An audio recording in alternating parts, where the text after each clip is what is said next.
Мен ол сен. 20 жылдан соң. Қалай сонда?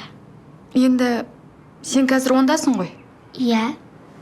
20 жылдан соң осындай боласың.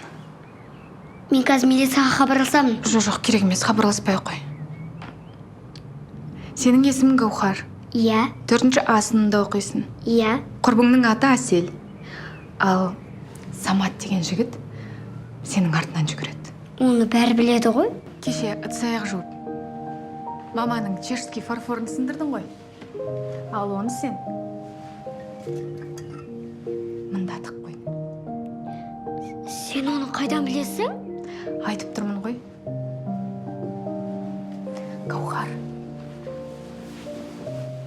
Мен ол сен. Мынаны әкеміз туған күнімізге сыйлады.